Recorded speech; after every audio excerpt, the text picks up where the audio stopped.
Number 9. Oldsmobile revived its long-running partnership with Hearst to spice up the G-body, and the result was a two-tone silver-over-black street bruiser with red pinstriping, a deck lid spoiler, blackout trim, and those famous lightning rods, 3 chromed shifter sticks that looked like a jukebox and made valets sweat. Under the hood sat Olds' own 307 high-output V8, breathing through a Rochester Quadrajet 4-barrel. Official numbers hovered around 180 horsepower and about 245 pound-feet, which in 1984 counted as plenty when your neighbors drove K-cars. Power fed a 200 4R 4-speed overdrive automatic, and a limited slip rear with 3.73 gears helped the HO jump off the line with more eagerness than the spec sheet suggests. According to car and driver testing, the car sprints to 60 in 8.8 seconds and runs the quarter mile in 16.7 seconds. Respectable for the era, but left in the dust today. Olds built about 3,500 of these in 1984, making them rare enough to feel special, but common enough to actually find. Is it the fastest thing to ever wear a Hearst badge? No. V8 burble, throwback attitude, and a shifter setup so cool it practically high-fives you every time you hit second. Number 8. If you grew up thinking the late 70s killed fun, the 1980 Camaro Z28 is here to say, hold my octane. This is the swaggering, decal-wearing, air induction-snorting hero of the second-gen's final act. Born into a world of emissions, gear, and fuel scares, yet still determined to light up a pair of 225-section radials. Under the stripes, most states got the trusty 350 cubic inch small block, around 190 horsepower and 280 pound-feet, while California cars made do with a 305 V8.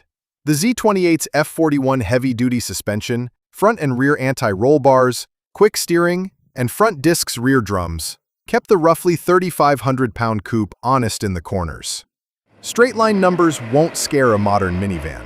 Think roughly 0 to 60 in 8.5 seconds and quarter miles in the mid-16-second range. The real charm of the 1980 Z28 is its attitude. It's a survivor from a tricky era that still feels special at 35 miles per hour on a back road. Big hood, long doors, heavy clutch, and a soundtrack that says, small block forever. Number 7. Cadillac wanted a roadster to square up to the Mercedes SL and Jaguar XJS.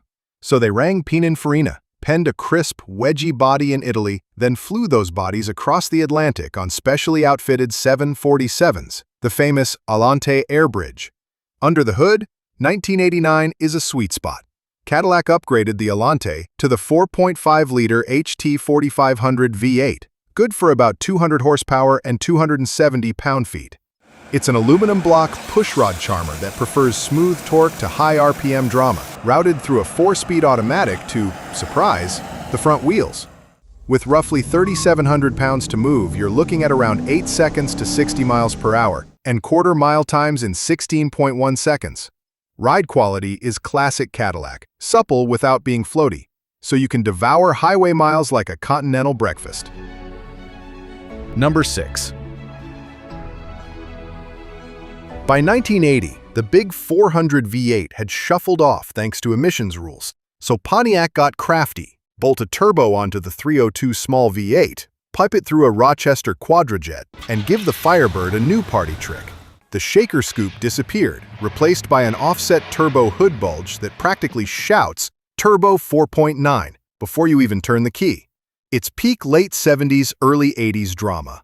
Gold pinstripes, a screaming chicken the size of a coffee table, and T-tops that turn every sunset cruise into a rock video. The Turbo 4.9 was rated around 210 horsepower and a stout 345 torque. Plenty of low RPM shove once the snail wakes up. A 3-speed TH350 automatic was standard on turbo cars, no manual here, and you could tick the WS6 package for firmer springs, fatter anti-roll bars, quick steering, alloys, and 4-wheel discs. Serious hardware for the day. Figure roughly 0 to 60 in 8.2 seconds and quarter miles in 16.7 seconds. Not headline stuff today, but the soundtrack and surge keep your grin pinned. There's turbo lag, a baritone exhaust, and a little boost light egging you on. It took a tough decade and answered with a boost, decals, and chassis chops. Number 5. Born on Ford's Fox platform, the LSC was the driver's choice in the Mark 7 family, trading opera window fluff for real hardware, tighter suspension tuning, four-wheel disc brakes with early ABS, and 16-inch performance rubber that actually wanted to turn when the road did. Under that long, formal hood lived the familiar 5-liter high-output V8.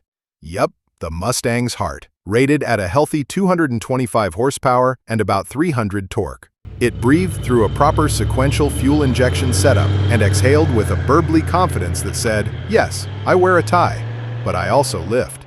It could go to 60 in 8 seconds and cover the quarter mile in 15.6 seconds. Quick for a leather-lined luxury coupe in 1989. Inside, you got supportive buckets, an analog gauge pack, and enough leather and real wood to remind you this was Lincoln's idea of a sports coupe, not a boy racer science project. The LSC's secret sauce is balance, executive looks, genuine V8 shove, and long-legged highway manners that make you plan road trips just for the downshifts. Number 4. After a fresh facelift, flush aero headlights, smoother nose, and that GT ground effects kit with big fog lights, the Mustang looked faster standing still, which was convenient because the 5.0-liter high-output V8 finally had the muscle to back the talk.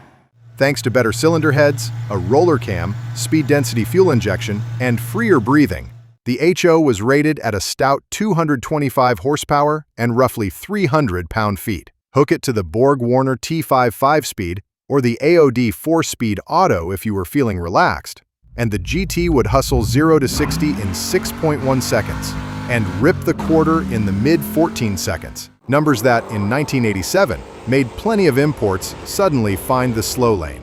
What made the 87 GT special wasn't just raw speed, it was attitude per dollar. It idled with that V8 burble that makes neighbors peer through curtains, pulled hard in the mid-range, and with the 3.08 or 2.73 gears, could gobble highway miles like a big block but still sip fuel on cruise. Number 3. Born as the top Trans Am trim, the GTA took the 3rd-gen F-body's sharp lines and added real substance. WS6 suspension with firmer springs and thicker sway bars, quick ratio steering, and 4-wheel disc brakes that actually mean it. Under the hood lived tuned port injection magic. Most buyers went straight for the L98 5.7-liter V8 TPI, a torque monster rated around 235 horsepower and a thumping 340 pound-feet, paired exclusively with the 700R4 4-speed automatic. Either way, the GTA pulls like a gym rat up a flight of stairs, strong from idle and happiest in the mid-range. It could sprint to 60 in 6.5 seconds, great as the 80s ended. Inside, it's equal parts cockpit and lounge, supportive bolstered buckets, a full analog gauge pack, and plenty of leather so you remember this is the Grand Touring A after all. If you grew up with a GTA poster on your wall, the real thing delivers. Fast, grippy, and gloriously 80s without feeling like a costume. It's the rare time the top trim is also the enthusiast's pick. Number 2. Born from the International Race of Champions tie-in, the IROC Z took the regular Z28 and turned up the competence. Lowered ride height, firmer springs, performance shocks, quick ratio steering, and real aero that actually did something besides look cool on a Trapper Keeper. Under the hood, the hero motor, the 5.7-liter L98 TPI, delivered up to 240 horsepower, automatic only, with a fat wave of torque that shoved like a bouncer with somewhere to be. A well-optioned IROC Z with the 350 would rip 0 to 60 in around 6 seconds and knock out mid-14 second in the quarter.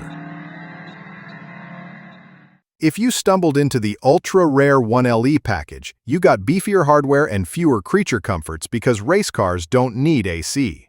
Inside, it's all business, deep buckets, a tack that begs for one more pull, and just enough plastic to remind you Chevy spent the money where it mattered, chassis and engine. The 89 IROC Z's magic is balance, loud enough to be fun, refined enough to be daily driven, and quick enough to make contemporary imports sweat.